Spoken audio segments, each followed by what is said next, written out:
Where are we at? We on West Slauson, 3550 West Slauson. And what is this building right here? I don't know what it is now, man. It used to be B-Boy Records back in 88, 89. Yeah. It's about that time. It's about that time to get paid. Get laid. Cool in the shade. Drink a little bit of lemonade. Let me tell you what I want. Yo, I wanted this to be special, something more than any other feeling that you felt before.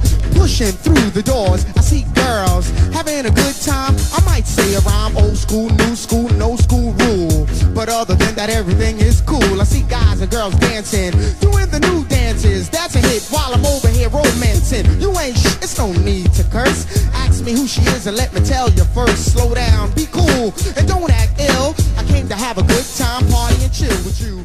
What type of attire did you have on back in the day? What type of what? Attire, gang attire? Oh, man. Well, of course the Dickies. And then, you know, you had the, you know, the striped shirts that everybody knows Eazy-E for wearing, that you call them the Charlie Browns or Bumblebees or whatever. Mm-hmm. You know, we had those, and then the Pendletons, of course. That's what you were getting from Bell Sales at the time? Nah, I couldn't afford the Pendletons. I could only afford the Dickies, though. I could only afford the Dickies and, of course, the white tees. You know what I mean? But, yo, I'd be at those bus stops, and all the black kids would be like, yo, what's up? Yeah, like, nobody ever called me out on my race. You know what I mean? So wait a minute. You're Korean, and you're fluent in Spanish and English, yeah. But you know no Korean. You never attempted? No, I know a little, but not enough to like have a conversation with someone in Korean or try to talk to like a Korean girl. Nah. And my English back then was just all right. You know what I mean? So yeah, I was probably speaking like pretty broken English, but at the same time like trying to talk like little gang words and stuff. So it's probably pretty weird for a dude that like, you know, talk to me back then. Yeah. So what high school did you go to?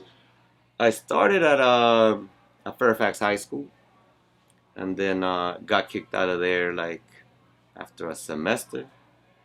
Then went to uni, got kicked out of there. Ended up at Hollywood, got kicked out of there, and then ended up at LA High. That's where I finished at LA High. Shouldn't you have started at LA High? Yeah, that was my neighborhood, but that's the funny part about it is that I was trying to avoid LA High because I didn't want to be in the like hanging out with the homies, and you know I kind of wanted to I kind of wanted to like do well, and you know like what am I doing? I don't really belong in a gang or whatever. So I avoided LA High, and I thought Fairfax was like the good school to go to, and back then you had to like get a fake address from somebody to like go to a different school. So I managed to get into Fairfax High School, but, you know, and... What was the racial makeup at Fairfax High? Matter of fact, what years did you go there? I started in fall of 81. And what was the racial makeup at Fairfax? No, that was like a pretty equal mix, man. There was a lot of black people, because back then, besides the busing, remember they were busing people to different neighborhoods or whatever, but there was a lot of OTs, what you call opportunity transfers, fools that just got kicked out of other schools.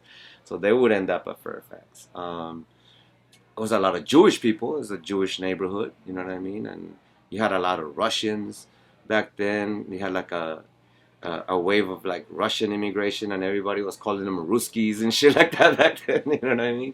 What was the gang scene like at Fairfax in 81? In 81 at Fairfax, the gangs were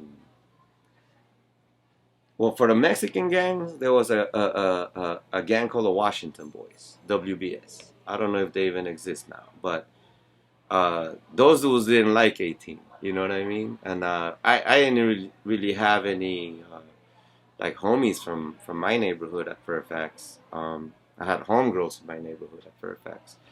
But they, you know, they kept to themselves. They didn't like us, but you know, nothing ever happened till one day a dude named Chico from Southside 18 checked in, and this dude was just crazy, like insane dude.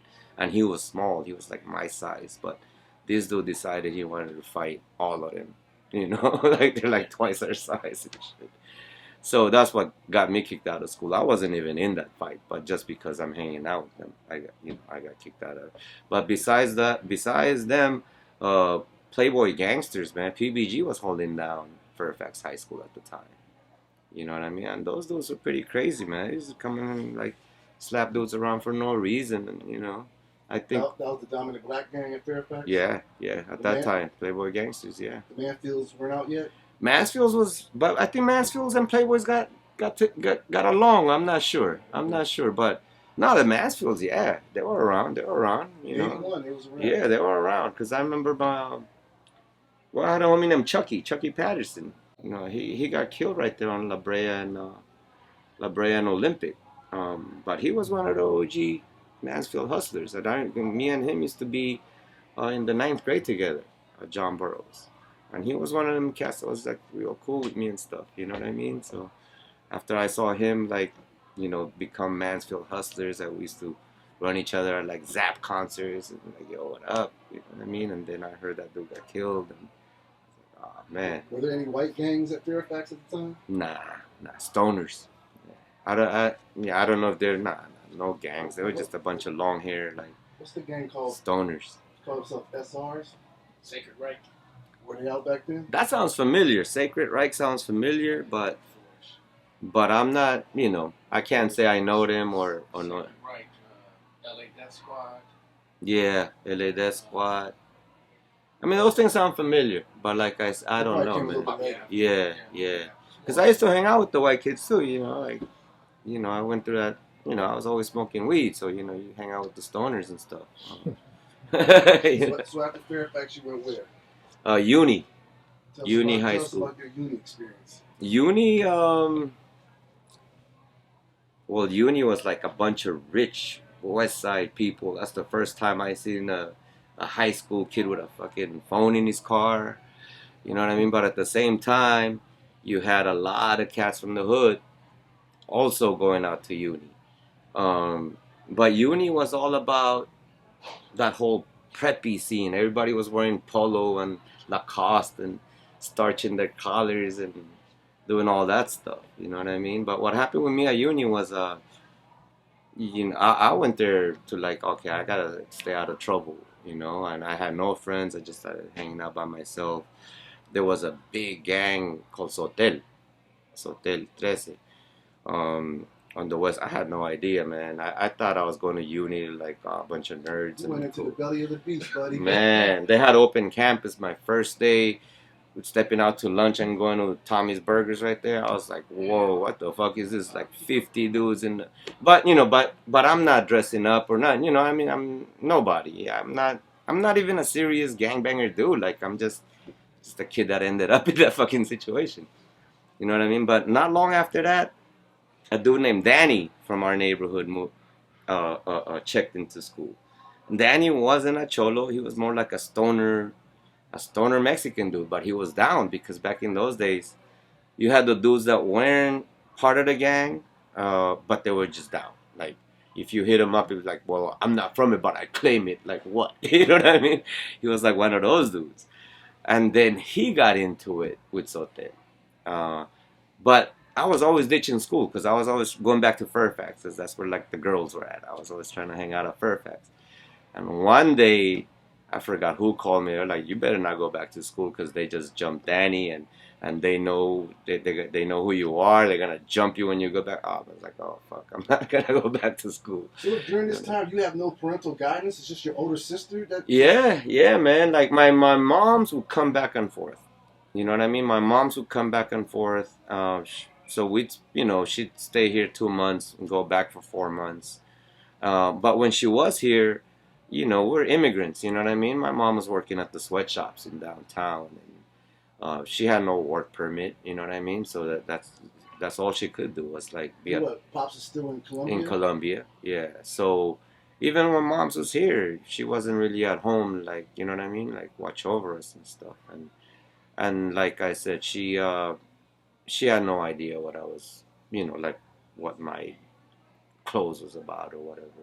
So after uni, where did we land?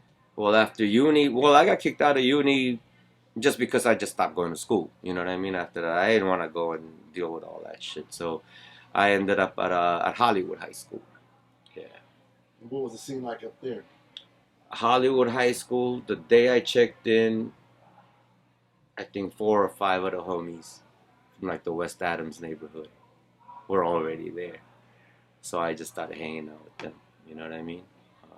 What other gangs was there? Clanton was there. Rebels were there. But no, I mean, Rebels were in the neighborhood. But I don't think any of the Rebels were actually going to school there. Yeah. As far as the black gangs, I don't know. I don't remember. There was a couple cats from Five Deuce that I knew were there, but besides that, no, there wasn't too many black gangs there. So look, I see a lot of old hip hop stuff. Yeah, all through your little restaurant. When did you become aware of hip hop, and how did you become aware of hip hop? Well, I think I first became aware like rap music when I was at Bancroft. When I was at Bancroft was when Rapper's Delight came out. But by that time, I already knew about funk music. Like I used to fucking watch the Royal Flush Dancers and crews, like dancer crews that used to pop to like Knee Deep, Funkadelic and stuff like that. So for me, when I heard Rapper's Delight, was like, oh, this is just funk music, but they're just kind of talking funny over it. You know what I mean? I said the hip hop, the hip it to the hip hop, you don't stop the rockin' to the bang bang boogie. Say up jump the boogie to the rhythm of the boogie to beat. Now what you hear is not a test. I'm rapping to the beat, and me, the groove, and my friends are gonna try to move your feet. You see, I am Wonder Mike, and I like to say hello. I didn't think it was hip hop. I think I realized what hip hop was when I was at Hollywood High School. In my art class at Hollywood High School, some Puerto Rican kid that had just moved here from New York, broke out with like a black book and started showing everybody, oh, this is what I do. And I started looking at that. I was like, whoa, this shit is pretty dope. And then not long after that, I think a documentary came out.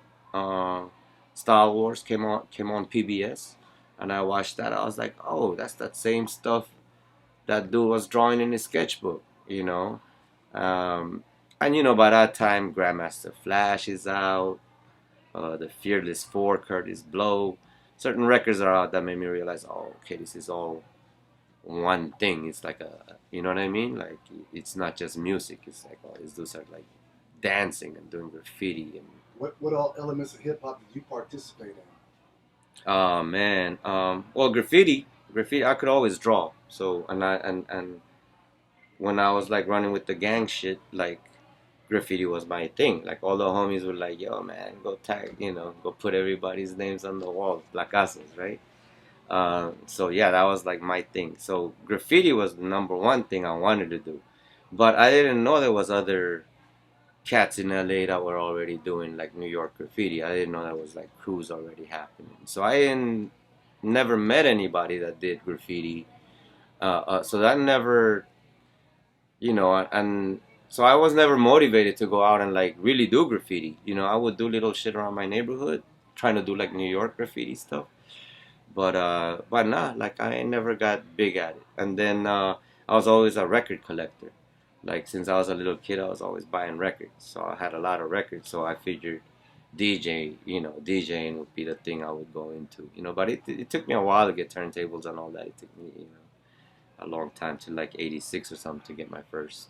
So as far as graffiti is concerned, who were some of the early writers or crews or people on the wall that you recognized back then?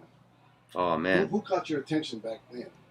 What is this, like, 81, 82? Yeah, 82, 83 by the time I start seeing New York graffiti. Who was you seeing back then? Well, I mean, soon. Definitely soon. I noticed soon.